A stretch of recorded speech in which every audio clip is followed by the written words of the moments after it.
to part 2! So, binabawasan ko po yung mga sapatos ko dahil medyo marami po yung nakuha ko. Dahil every Sunday naman po or every Saturday afternoon, uuwi naman po ako dito sa bahay namin. And if kailangan ko yung sapatos na yun, well, I can just get it. Binili ko yung isang sandal, kaya yan lang po yung kukunin kong sandal sa dorm ko. At dito naman po ay mga kailangan ko for hygiene. Yan, may shampoo, toothpaste, bar soap, at saka yung facial wash ko. At dito naman po ay mayroon na akong knife, at saka meron na po ako yung hose, at saka yung regulator para sa gas. Kung hindi nyo pa napapanood yung part 1, go check it out. Nasa description box lang po.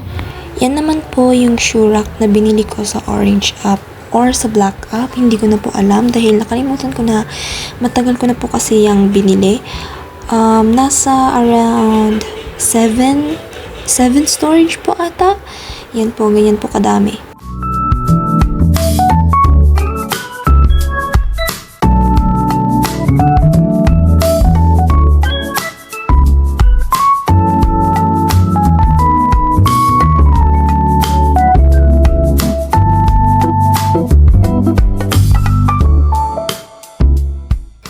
Dito po ay inaayos ko na yung mga gamit ko sa maleta dahil medyo madami po yung laman, kaya medyo nahihirapan po akong mag-organize yung mga gamit ko dahil madami po at mabigat na po yung maleta.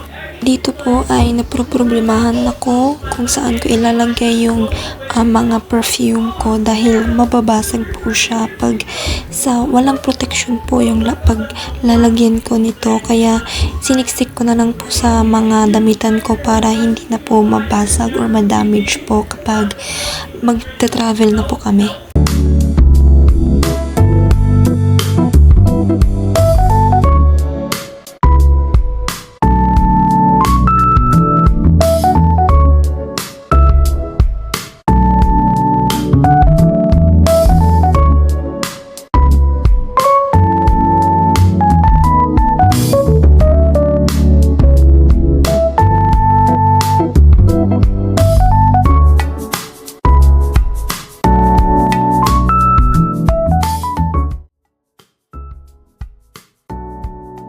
At dito po ay hinahanap ko na po yung bedsheet ko na gagamitin sa dorm.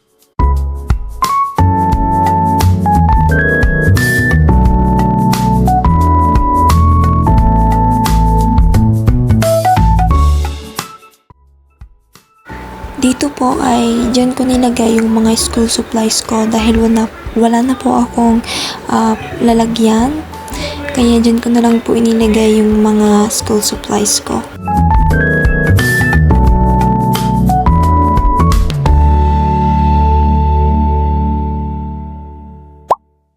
Hello guys, so pupunta kami ngayon sa Lawag. Kasama ko si Mama. And hindi ko alam kung anong gagawin namin doon. Yung Lawag is, yan yung city ng Ilocos Norte. And lalagay muna ako ng moisturizer kasi medyo malamig dito sa amin. Nagdadry yung skin ko pag malamig.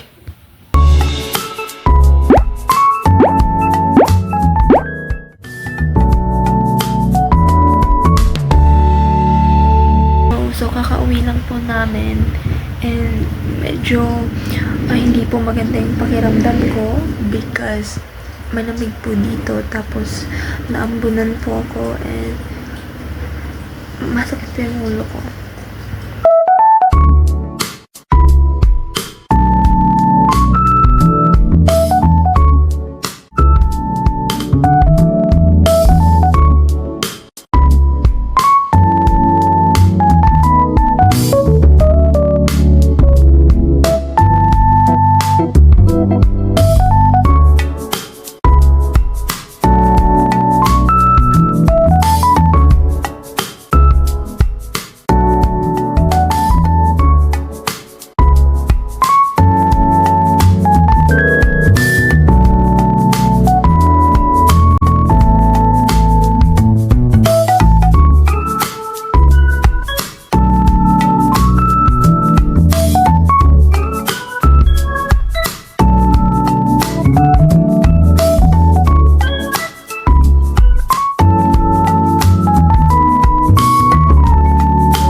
So, that's it guys. So, kompleto na po yung mga gamit ko. Naligpit ko na yung mga gamit ko. Binalik ko lang yung mga gamit ko dito sa bag dahil ginamit ko po yung iba. Ginamit ko po kasi yung moisturizer dito. Tapos, kumuha ko na ito. Kinuha ko sa maleta ko to. That is why medyo magulo pa. And yes, kompleto na po siya. And then, sa Saturday po, ay mag-move in na po ako sa dorm ko. So, see you on Saturday! So, that's it guys. Thank you for watching. See you on my next video guys. Please like and subscribe.